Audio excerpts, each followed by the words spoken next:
meu trabalho do portfólio é sobre a cidade de Altamira, no Pará, que está a imagem na tela do computador, e sobre duas grandes obras que ocorreram na cidade, que foi a rodovia Transamazônica, que é BR-230, e a usina de Belo Monte. Localizada à margem esquerda do rio Xingu, com uma área de 160 mil km², 100 vezes o tamanho da cidade de São Paulo, sendo que 96% em área de preservação ambiental, Altamira, no estado do Pará, é o maior município brasileiro. Também no decorrer da pesquisa pude identificar que Altamira é uma terra que possui muitas tribos indígenas, uma população muito de índios lá também naquela região lá. Com sua grande extensão territorial, Altamira é maior que o estado do Acre, tendo também dois fusos horários que cortam o município de tão grande que é. E ela é dividida em dois distritos, Gradaús e Altamira 7. A cidade originou-se de um núcleo que reunia muitos indígenas, fundada em 1868 por jesuítas, que se dedicavam à conversão do índio ao catolicismo. Em 1911, o povoado foi elevado à categoria de município, recebendo o nome atual.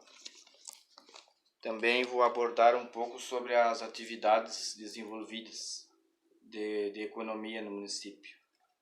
Uma atividade econômica, de atividades econômicas, é o extrativismo vegetal, da castanha do Pará e da borracha.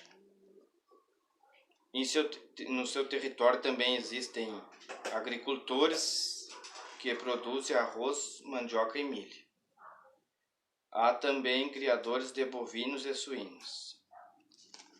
E aí, essas duas obras se destacam na história de Altamira.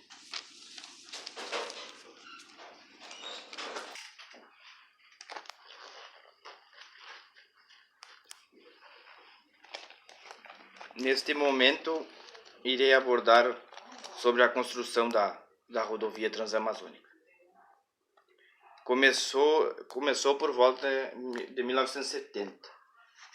Ela foi projetada e construída no contexto dos chamados Projetos Impacto, do governo do presidente Emílio Garrastazu Médici, no período do regime militar, o terceiro presidente, depois do golpe de 1964, Emílio Garrastazu Médici, natural aqui de Bagé, do Rio Grande do Sul.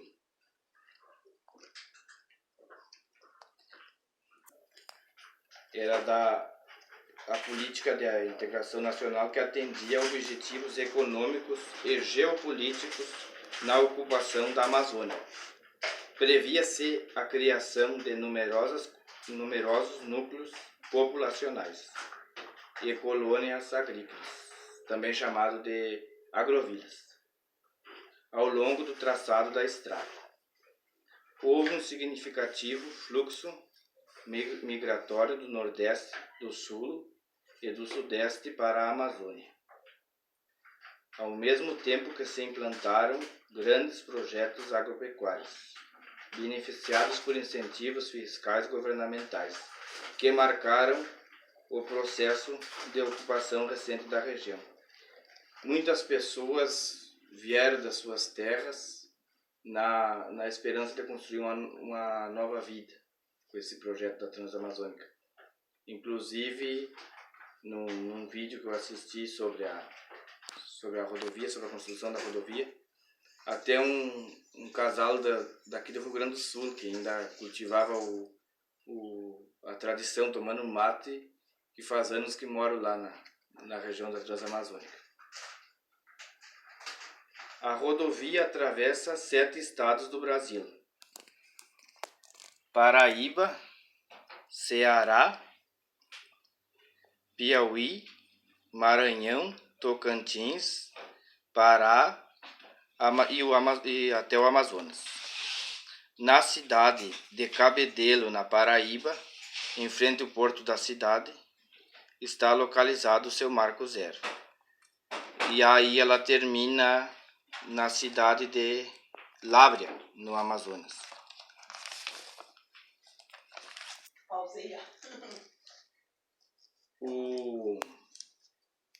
No projeto antigo, a rodovia iria até a fronteira do Brasil com o Peru. Mas aí depois foi modificado e aí ela termina na cidade de Lábrea, já no Amazonas. Em seu traçado, a rodovia passa por 3 ecossistemas brasileiros. Passa pela Caatinga, pelo Cerrado e pela Amazônia. Era o início da década de 70, tempo em que ambientalistas eram raros e não se questionava a ideia de derrubar a floresta para erguer-se colônias agrícolas. Mas não houve um estudo de viabilidade econômica e em poucos anos a maioria dos colonos desistiu de se fixar na Amazônia. Apenas 15% ficaram e por falta de investimentos em infraestrutura no local, a comunidade foi diminuindo e muitas agrovilas foram abandonadas. Não houve um estudo da situação da floresta e aí a obra não foi muito bem sucedida. O projeto das agrovilas, infelizmente, elas foram ficando abandonadas mas muitas comunidades daquela época ainda resistem ao traçado da rodovia transamazônica. No ano de 1972, a rodovia foi inaugurada oficialmente, mas até hoje ainda não foi concluída. Em dias de sol, a poeira atrapalha a visibilidade dos motoristas. E quando chove, a lama torna o trânsito ainda mais difícil. A rodovia ainda conta com balsas e pontes de madeira. Em algumas pontes antigas em más condições. A Transamazônica serve também para escoar a produção de Altamira. Mas se a mesma fosse totalmente asfaltada, facilitaria esse processo, já que a rodovia liga a cidade à capital do estado, Belém. É uma pena que a rodovia ainda não foi totalmente asfaltada, porque os produtores ali de Altamira precisam muito dela para escoar a sua produção, e ela em dias de chuva torna muito difícil por causa da lama. É uma estrada que se torna perigosa e até nos dias de sol, por causa que a poeira é muita e às vezes as pontes são nos lugares meio escondidos e os motoristas não vê e pode dar até um acidente.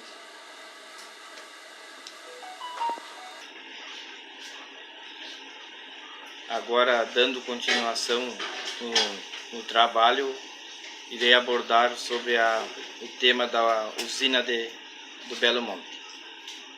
O inventário hidrelétrico do rio Xingu, que daria origem à atual usina de Belo Monte, remete ao ano de 1975. Mas a remodelação do projeto para atender demandas de ambientalistas e investidores ocorreu a partir de 1994. O início das obras ocorreu em 2011, no governo de Dilma Rousseff, já no período da democracia, que retornaram o projeto da obra da usina de Belo Monte. Com um custo estimado de 25,8 bilhões de reais e estimativa de uma produção média de 4.000 watts, suficiente para 18 milhões de casas. Essa estimativa. Esta grande obra trouxe grandes mudanças para os moradores de Altamira. Muitos habitantes da cidade conseguiram trabalho na construção da usina. Os vários setores do comércio floresceram e os salários aumentaram. Porém, houveram aspectos negativos. Ela trouxe muito emprego, porque a maioria dos operários da obra eram ali da cidade de Altamira. Mas, porém, também trouxe uns aspectos negativos.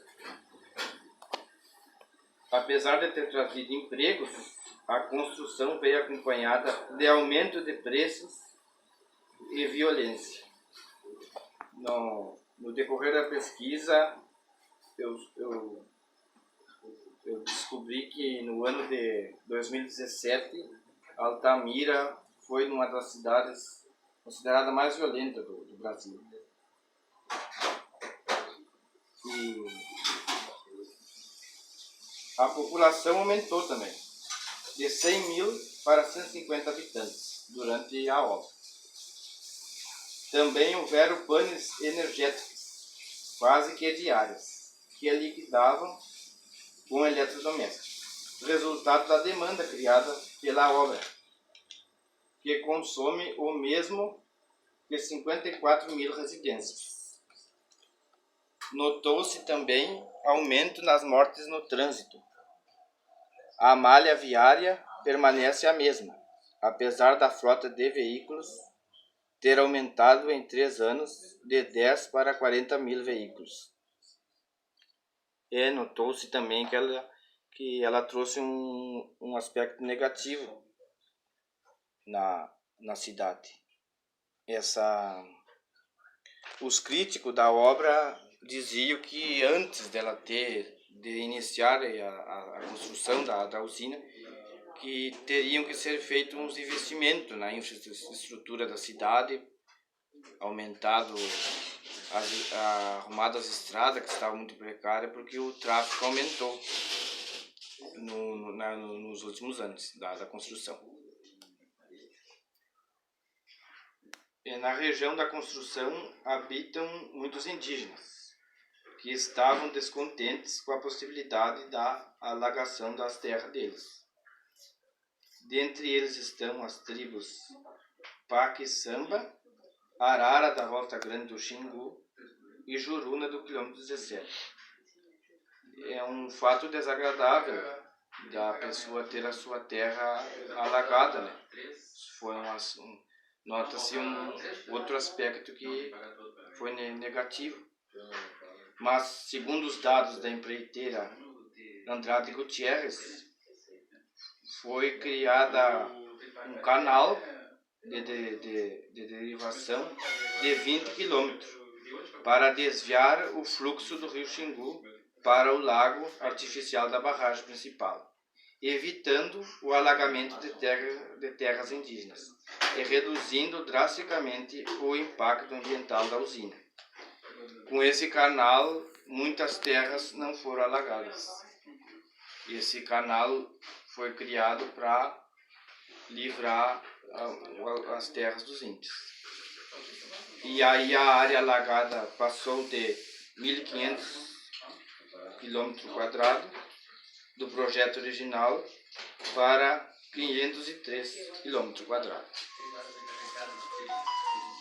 Hoje ela é considerada a terceira maior usina hidrelétrica do mundo e ela está em operação desde 2016.